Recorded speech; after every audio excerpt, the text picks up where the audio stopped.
తెలంగాణ ప్రభుత్వం రైతులకు శుభవార్త చెప్పింది. కాంగ్రెస్ ప్రభుత్వం ఆగస్టు 15 నాటికి రైతు రుణమాఫీ చేస్తామని ప్రకటించిన విషయం తెలిసిందే. ఇప్పటికే దీనిపై కసరత్తు ప్రారంభించిన సర్కార్ నేడు రైతులకు సంబంధించిన 2 లక్షల రూపాయలు పంట రుణమాఫీ మార్గదర్శకాలను విడుదల చేసింది. ఈ మేరకు రాష్ట్ర వ్యవసాయ శాఖ అధికారిక ఉత్తర్వులు జారీ చేసింది. వ్యవసాయాన్ని లాభసాటిగా, స్థిరంగా కొనసాగేలా చేయటానికి తెలంగాణ ప్రభుత్వం కట్టుబడి ఉంది. తెలంగాణ ఆర్థిక వృద్ధికి వ్యవసాయ రంగం ఒక కీలకమైన పునాది. వ్యవసాయ, అనుబంధ రంగాలు తెలంగాణ గ్రామీణ జనాభాలో 66% మందికి ఉపాధిని సమకూర్చుతూ జీఎస్డీపీకి 15.8% తోడ్పాటును అందిస్తుంది. డిఎస్ డేటా ప్రకారం 2023 నుంచి 2024 వరకు అభివృద్ధి చెందుతున్న వ్యవసాయ రంగం గ్రామీణ ఆర్థిక వ్యవస్థ వృద్ధికి అత్యవసరం. తెలంగాణ రైతులలో చిన్న, సన్నకారు రైతులు అధిక సంఖ్యలో ఉన్నారు. తెలంగాణ ప్రభుత్వం గ్రామీణ ఆర్థిక వ్యవస్థను పటిష్టపరచడానికి, వ్యవసాయ అభివృద్ధికి, రైతుల సంక్షేమాన్ని మెరుగుపర్చడానికి పంట రుణాల మాఫీని ఒక అత్యవసర పెట్టుబడిగా గుర్తించింది. పంట రుణమాఫీ రైతులపై ఉన్న ఆర్థిక భారాన్ని తగ్గించి, వారు బ్యాంకుల నుండి తక్కువ వడ్డీపై కొత్త రుణాలు తీసుకోవడానికి మరియు అధిక వడ్డీపై బయట రుణాలు తీసుకోకుండా ఉపయోగపడుతుంది. తద్వారా అత్యవసర వ్యవసాయ ఇన్పుట్లు కొనుక్కోవడానికి అవకాశం కలుగచేస్తుంది. అధిక వడ్డీ రేట్ల ద్వారా తీవ్రతరం అయ్యే శాశ్వత రుణగ్రస్తత నుండి వారిని కాపాడుతుంది. రాష్ట్రంలో రైతులు ఎదుర్కొంటున్న ఆర్థిక స్థితిని దృష్టిలో ఉంచుకుని వ్యవసాయ కార్యకలాపాలు స్థిరంగా ఉండేలా చూడటానికి రాష్ట్రంలో రైతుల కోసం పంట రుణమాఫీ 2024 పథకాన్ని అమలు చేయాలని తెలంగాణ ప్రభుత్వం నిర్ణయించింది. క్షుణ్ణంగా పరిశీలించిన మీదట ప్రభుత్వం పంట రుణమాఫీ పథకం -2024 అమలు కోసం ఈ మార్గదర్శకాలను నిర్ణయించింది అని వ్యవసాయ శాఖ ఉత్తర్వుల్లో పేర్కొంది.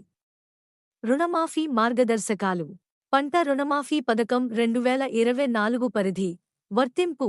తెలంగాణలో భూమి కలిగి ఉన్న ప్రతి రైతు కుటుంబానికి 2 లక్షల రూపాయలు, రూపా 2 లక్షలు వరకు పంట రుణ మాఫీ వర్తిస్తుంది. ఈ పథకం స్వల్పకాలిక పంట రుణాలకు వర్తిస్తుంది.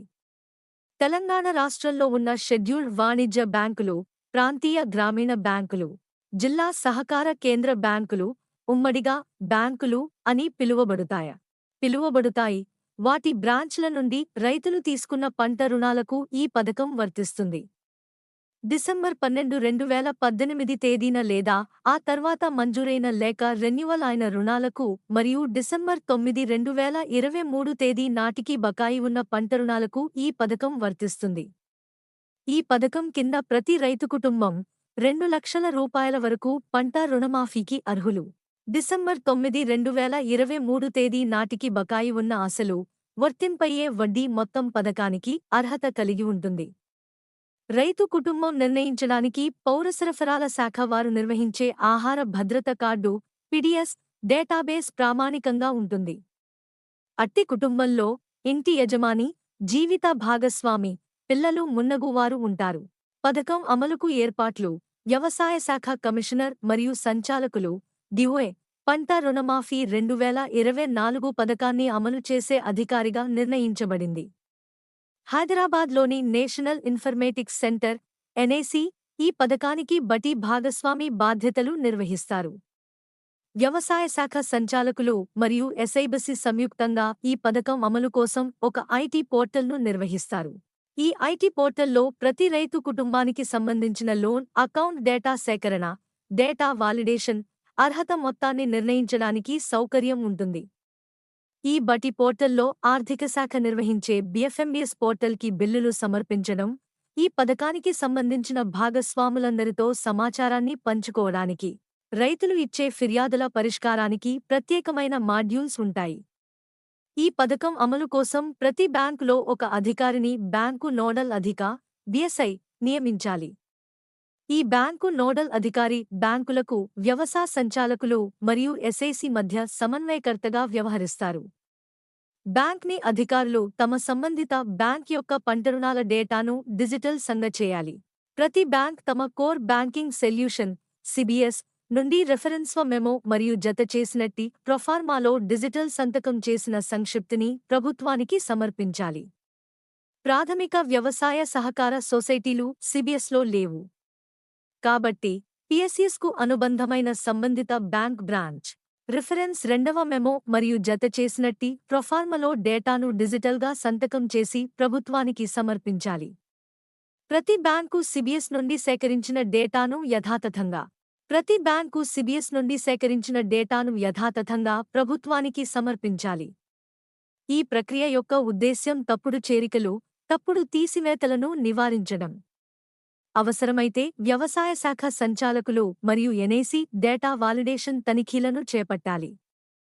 ఈ పథకం కింద లబ్ధిదారుల మరియు రైతు కుటుంబాన్ని గుర్తించడానికి బ్యాంకులు సమర్పించిన రైతు రుణ ఖాతాలోని ఆధార్ను పాస్బుక్ డేటాబేస్లో ఉన్న ఆధార్తో మరియు పీడీఎస్ డేటాబేస్లో ఉన్న ఆధార్తో మ్యాప్ చేయాలి. ఈ విధంగా గుర్తించబడ్డ ఒక్కో రైతు కుటుంబానికి డిసెంబర్ 9, 2023 నాటికి బకాయి ఉన్న సంచిత క్యుములేటివ్ రుణమాఫీ 2 లక్షల రూపాయలు వరకు పరిమితి వర్తిస్తుంది. అర్హతగల రుణ మాఫీ మొత్తాన్ని డిబిటీ పద్ధతిలో నేరుగా లబ్ధిదారుల రైతు రుణ ఖాతాలకు జమ చేయబడుతుంది. పిఎస్సిఎస్ విషయంలో రుణమాఫీ మొత్తాన్ని డిసిసిబి లేదా బ్యాంకు బ్రాంచికి విడుదల చేయడమవుతుంది. ఆ బ్యాంకు వారు రుణమాఫీ మొత్తాన్ని పిఎస్సిఎస్లో ఉన్న రైతు ఖాతాలో జమ చేస్తారు. ప్రతి రైతు కుటుంబానికి డిసెంబర్ 9, 2023 తేదీ నాటికి ఉన్న రుణ మొత్తం ఆధారంగా ఆరోహణ క్రమంలో రుణమాఫీ మొత్తాన్ని జమ చేయాలి. ప్రతి రైతు కుటుంబానికి డిసెంబర్ 9, 2023 నాటికి కలిగి ఉన్న మొత్తం రుణం కానీ లేక 2 లక్షల రూపాయలు వరకు ఏది తక్కువ అయితే ఆ మొత్తాన్ని ఆ రైతు కుటుంబం పొందే అర్హత ఉంటుంది. ఏ కుటుంబానికి అయితే 2 లక్షలకు మించిన రుణం ఉంటుందో ఆ రైతులు 2 లక్షలకు పైబడి ఉన్న రుణాన్ని మొదట బ్యాంకుకు చెల్లించాలి. అర్హతగల రూపాయలు 2.00 లక్షల మొత్తాన్ని రైతు కుటుంబీకుల రుణ ఖాతాలకు బదిలీ చే రూపాయలు 2.00 లక్షల కంటే ఎక్కువ రుణం ఉన్న పరిస్థితులలో కుటుంబంలో రుణం మహిళల రుణాన్ని మొదట మాఫీ చేసి మిగులు మొత్తాన్ని దామాషా పద్ధతి కుటుంబంలో పురుషుల పేరు మీద తీసుకున్న రుణాలను మాఫీ చేయాలి. రైతు రుణాంఫీ గైడ్లైన్స్, రైతు రుణాంఫీ మార్గదర్శకులు, తెలంగాణ రుణాంఫీ, పంతా రుణాంఫీ, క్రాప్ లోన్ WAVR 1.